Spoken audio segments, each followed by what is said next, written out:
misalnya kalian yang jadi korban penipuan online, apa yang mau kalian lakukan? Oke, jadi di sini aku bakalan jelasin sama kalian gimana kalau misalnya kita menjadi korban penipuan online seperti yang sekarang sedang marak terjadi, yaitu adalah korban dari sebuah website pertambangan Bitcoin bodong, yaitu CSP Mine atau SAC Mine saudaranya, atau muncul lagi cspmine.live, kemarin muncul lagi yang sedang marak banget ya.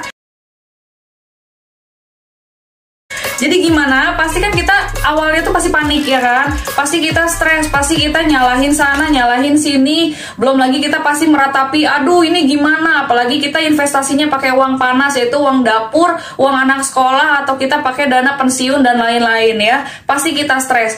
Tapi di sini kalian harus tetap fokus, harus tetap on the track. Kenapa? Yang pertama, kalian pasti pengen uang kalian balik. Yang kedua, kalian pengen pelakunya ketangkap. Makanya kalian harus fokus kedua itu ya. Jangan terlalu banyak war-war di sosial media. Sosial media oke, hanya untuk sekedar memviralkan bahwa ini terjadi tindak penipuan.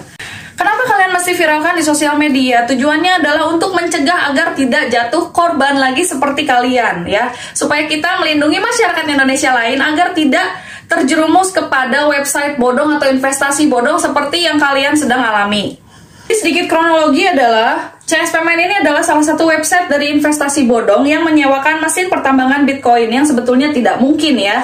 Pertambangan digital kok tiba-tiba dia bisa tahu penghasilan kita berapa dolar per hari. Nah, untuk nyoba supaya uang kalian cair, mudah-mudahan uang kalian cair lagi. Jadi kalian harus menempuh beberapa step ya, karena memang harus diperlukan adanya pengorbanan demi uang kalian kembali, apalagi yang nominalnya besar-besar. Kalau misalnya kalian memang mau memutuskan, kalian mau mengikhlaskan demi website ini, oke, itu tergantung, terserah sama kalian ya, karena kalian yang punya manajemen resiko untuk diri kalian pribadi. Jadi kalian di sini harus punya bukti transfer bahwa kalian sudah menyetorkan sejumlah uang kepada nomor rekening pelaku. Bisa jadi virtual akun, pakai third party, jadi itu pakai jasa orang ketiga lagi. Seperti banyak ya, ada kita kan kalau misalnya mau transfer beda bank itu kan kita biasanya pakai jasa flip ya. Nah, ini tuh ada lagi kayak third party-nya juga. Misalnya kayak IKN atau apa ini? Atau Linkpedia atau apapun itu bisa ya. Karena supaya apa? Tujuannya supaya tidak terlacak. Tapi zaman sekarang kan bank lebih pintar. Itu semuanya bisa diusut kalau misalnya buktinya lengkap. Jadi rekening si pelaku itu bisa dibekukan ya, dan uangnya ada potensi untuk kembali lagi ke rekening kita. Tapi tidak semuanya, tergantung bukti yang kalian masukkan dan pelaporan yang kalian berikan ya. Lalu yang kedua, kalian harus mendapatkan surat keterangan kepolisian. Jadi bukan surat kehilangan, tapi surat keterangan. Jadi kalian itu membuat laporan kepolisian ya. Ini punya salah satu rekan saya yang menjadi korban di CSP Mine. Lalu hari ini, ada yang kemarin, ada yang hari ini, itu berbondong-bondong datang ke polsek terdekat ya. Untuk kasus yang tadi, kalau misalnya kalian adalah pengguna Bank BCA, jadi kalian harus telepon dulu ke 1.500.888. Kalian kontak dulu ke Halo BCA. Kalau misalnya kalian nggak ngerti dan kalian pengen bebas pulsa, kalian download dulu di Play Store ya. Nama aplikasinya adalah Halo BCA. Lalu kalian klik di situ ada fitur telepon ya. Di situ ada fitur telepon, nanti kalian langsung aja telepon dan ikuti arahan dari staff di BCA yang menerima teleponnya. Biasanya nanti kalian akan disuruh menceritakan kronologis kejadiannya seperti apa, dan biasanya nanti akan ada penyamaan dulu data. Kalian akan diinterview dulu sebentar, mungkin akan memakan waktu sekitar 15 menit sampai 40 menit untuk melakukan panggilan telepon itu. Nah, biasanya setelah kalian telepon, itu kalian akan diminta dokumen asli, ya. Dokumen asli yang terdiri dari surat keterangan kepolisian ini, surat keterangan kepolisian. Lalu kalian akan diminta mengunggah bukti surat kronologis kejadian. Cukup singkat aja, cukup hanya ada data diri kalian dan kejadian singkat bagaimana kalian bisa tertipu di website tersebut atau tertipu oleh orang tersebut, bagaimana ceritanya.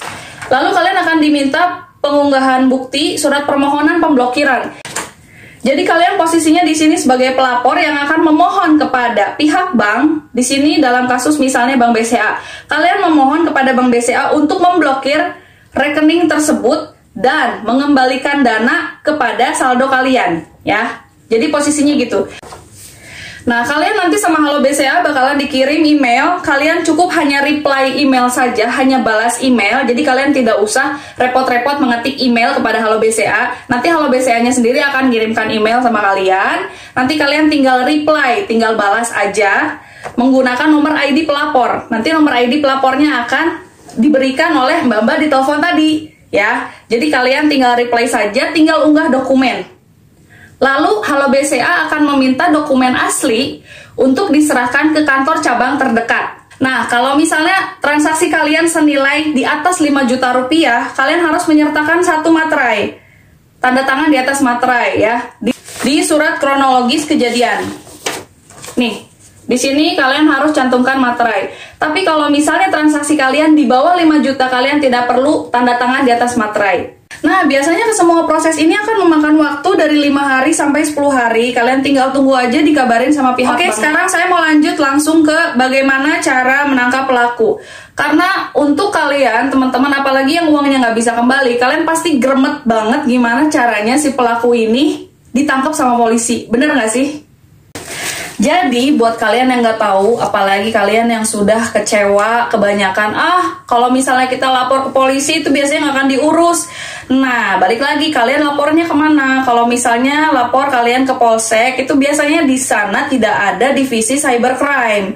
Nah, saya akan menceritakan, karena saya memang orang Bandung, jadi saya taunya di Bandung, kalau di kota lain saya nggak tahu ya.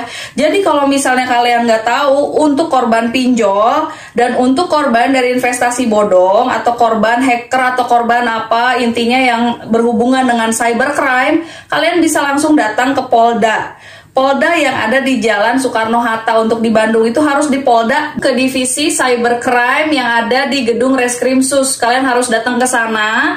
Nanti datang dulu ke piket, kalian bilang di sana kalian mau ke bagian cybercrime, kalian buat isi data-data dulu di sana. Biasanya ada data, ada komputer yang sedang online di situ, kalian masukin KTP dan lain-lain untuk data pengunjung. Lalu kalian akan bisa masuk langsung ke kantornya cybercrime dan kalian di sana bisa ceritain. Setelah itu kalian nggak langsung lapor, tapi pasti kalian akan konsultasi dulu, kalian akan ceritain dulu kejadiannya seperti apa. Ini belum masuk ke BAP ya. Jadi kalian masih dalam tahap konsultasi kepada cybercrime untuk nanti dibuatkan pelaporan. Pelaporannya seperti apa? Nanti kalian bakalan diarahin untuk ke piket, biasanya ada di lantai bawah, atau kalau misalnya dia bukan gedung bertingkat, dia biasanya ada posisinya di bagian depan yang tadi menyambut kalian pada saat datang, yang nyuruh kalian untuk daftar dulu, ya. Jadi kalian nanti akan menyerahkan data-data ke sana. Apa aja data-datanya? Yaitu adalah screenshot bukti-bukti penipuan.